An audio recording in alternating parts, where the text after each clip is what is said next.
All right. Well, welcome to the Dream Big podcast with Bob Goff and friends. I'm the co-host, Scott Schimmel, and I'm here with my friend, Bob Goff. Hey, everybody. I am so glad you're tuning in again today. And I think we'll have some things to talk about. Well, what we're talking about today is the second part of the Dream Big framework, which is explore opportunities. And I was thinking back in my life. I remember probably 3/4 of the way through college, realizing that the ambitions I had for my life were completely different with the path that I was on. I was an accounting major, kind of like you. Yeah. And I shouldn't have been. No, neither of us. And I didn't realize that until 3/4 of the way through. People were had it in for us, but we had parents and friends that didn't know us the way that we were emerging as men. And so they said this would be something really safe to do. And that's not what we're looking for. We're not looking for safe. Nobody discourages the kid who says, I'm going to go into accounting because it's so practical, safe, secure. But what do you do when you realize the life that you're in and the ambitions that you have are mismatched? How do you figure? That's what this month is about. How do you explore opportunities when you actually start defining and getting clear on what your plan is? So what is the process you go through when you have an ambition, a dream, an idea, and you go from idea phase to actually plan phase? How do you figure that out? Yeah. So the idea phase, it comes from a huge dollop of self-awareness to understand, like, so who am I and what do I actually want? And then when you figure out what it is that you want, then you just start looking for these opportunities. And it's funny, when you have clarity on what you want, the opportunities sometimes find you. When the opportunities find you, I think what we need to do is jump on them.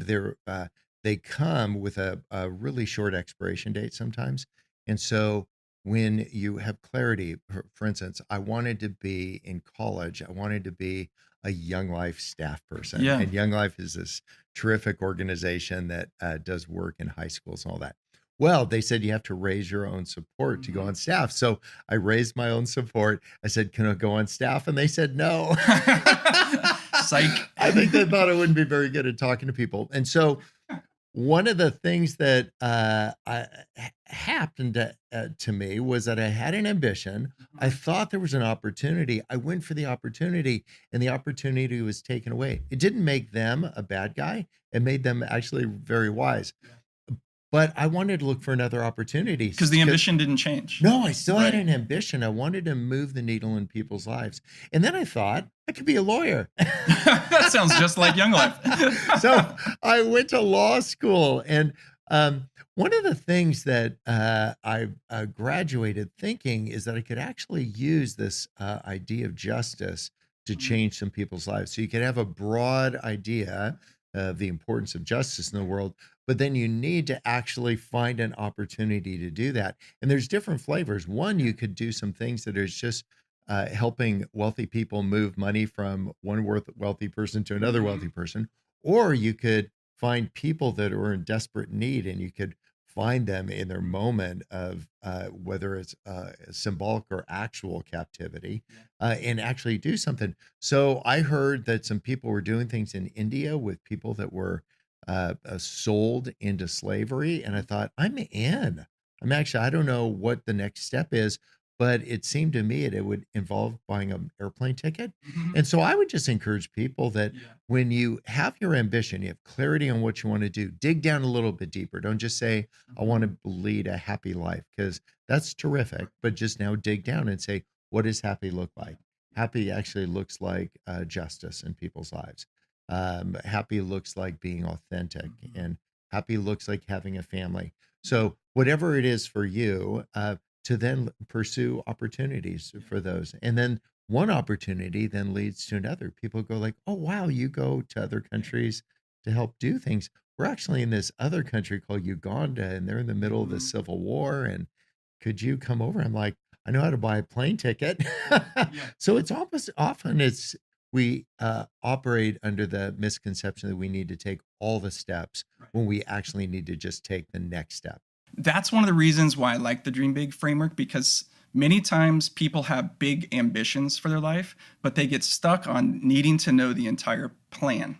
And what you do, what you talk about in the framework, is just figure out what the next opportunity is and say yes to that.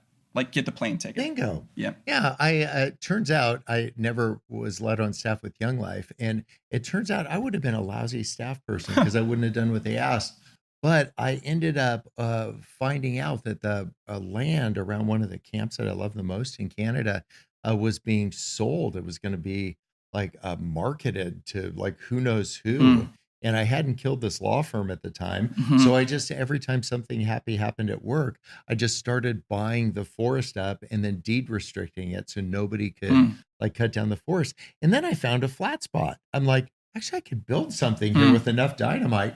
And so it's like looking for the next thing and the next thing and the next thing. And you don't have to go across an ocean or up to another place or build something grand.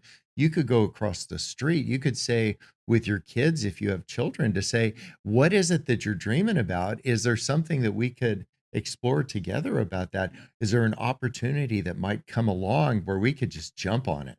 Well, that's a key part. Sometimes when you have the ambition and you don't have the plan, you can ask somebody. You can ask a friend. You can ask other people, what do you think? How can I make this happen? Isn't that the beautiful part? When you let people know what your ambition is, Right. then the opportunities will find you. You could say, I want to learn how to fly a biplane. And then somebody will say, actually, I have a biplane. Yeah, right. Who knew? Say, like, does it have two sticks and two Hmm. seats? And they go, like, Hmm. it actually does. And so I would say, whatever your ambition is, let people know about it. And then you have everybody in your sphere of influence, everybody around on the lookout for that. They go, like, I know this guy that I don't have any interest in doing this at all, but I do have an interest in doing this thing over here. Well, sometimes you don't have the plan. You don't know how to make the ambition happen, but I think other times you actually don't have the capacity as a person yet. For example, when I got married, I really wanted to be a healthy husband. I wanted to be present, I wanted to be engaging, generous, but I wasn't yet. I was a work in progress. And the ambition was a mismatch with what I had. So sometimes I think you actually need to become somebody different in order to go down the path towards your ambition. Oh, that's interesting. Yeah.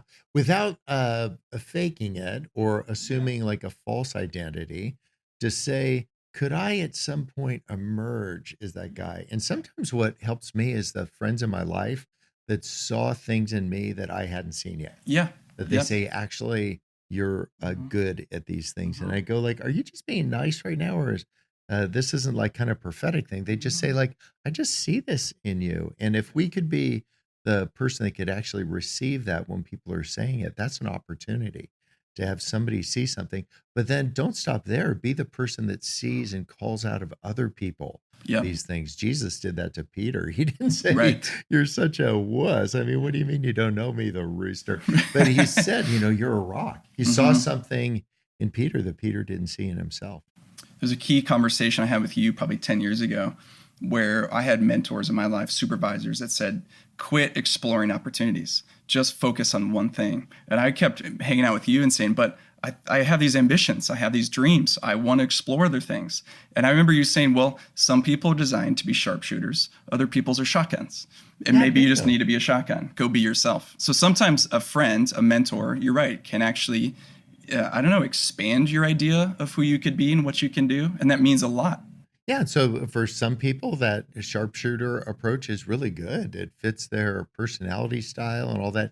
As a matter of fact, it'd bring just a lot of confusion, chaos to be pursuing 6 or 7 different things. Yeah. There's a Right. big version of a shotgun. It's called a punt gun, Okay. and it was at the turn of the century. Each shell weighed 1 pound, and Yikes. the barrel was 9 feet long. That sounds like an American gun. It would shoot, yeah, exactly. So it would shoot a pound of BBs out there at a time, and figure out whether you're wired, or if you're that person. And I very much punt gun. Just get all these things out there, and then see among all of the things that you've launched and put into play, which one has an opportunity attached to it. If you launch all these things to say, I've got 6 or 7 different ambitions, which one will work? We had an ambition that I voiced to people. I had in my mind, it would be so great to be part of feeding hungry people, not the least of which is that Jesus talked about it in Matthew 25. He said, it's actually the first thing he said, I was hungry, you fed me. Uh-huh. And I just don't want to get to heaven and not have anything to talk about, not to boast about, but to just say, this is obviously something really important. And so I let somebody know, what would it take to get 1 million people like fed? I didn't even count to 150, but and then expressing that ambition to people. Then somebody said, actually, I know how to put containers together. Mm. Somebody said, I know how to get them to Somalia. And somebody said, I've got 5,000 people that are willing to pack food. And from the idea of just expressing an ambition to then finding these opportunities and having the opportunities find you, then people can actually be fed. Yeah. And it starts from you, if you're listening, to take your ambition, let people know about it. Don't let it be just brain candy, something you just retreat to and think about, but actually say it, speak it, and then let these opportunities that come your way find their way into your life. Like just actually nab that and say, I'm going to give this a whirl and see if it works. Well, we want these episodes to be really practical, and every month we have something to give to you, the listeners, that can help you on your journey to accomplishing your big dreams. So this month we have something called dream mapping. There's this concept called mind mapping. It's basically a brainstorm process that smart researchers have discovered is actually the way our brains work to go from idea to plan phase. And so we have this really simple PDF download that you can get in the show notes or on the website called Dream Mapping. So you can literally sit down with this PDF, probably with a cup of coffee and a friend, and just start mapping out from idea to plan. And Bob, as we get kind of wrapping up here, is there a current dream or ambition that you have that you don't really have a plan for yet? You know what? The new event in our life is that I'm a brand new grandpa. And my ambition since junior high, one of them was to be a grandpa. I hadn't even gone out on a date. But I just knew my grandparents were awesome. And I go like, I want to be that when I grow up.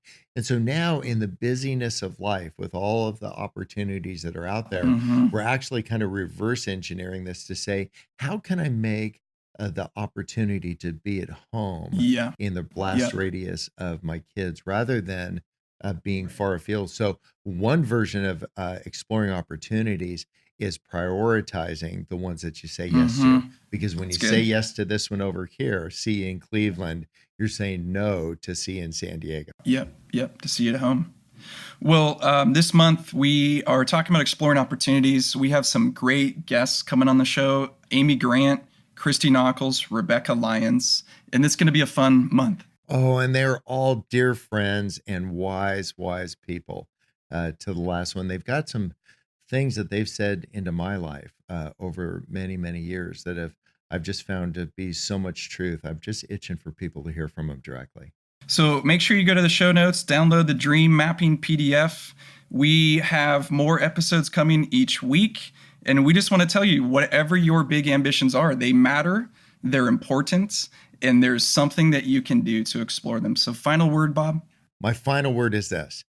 Get after it. I know that's several words, but find these things that you've been thinking about for the longest time and invest in yourself to say this ambition that God may have put in my heart decades ago is really worth me pursuing. And if you decide that it's important enough to pursue, then you're going to find the opportunities to give it a drive around the block. So don't be afraid to listen to some of these inspiring interviews of these people that actually have inspired me so much.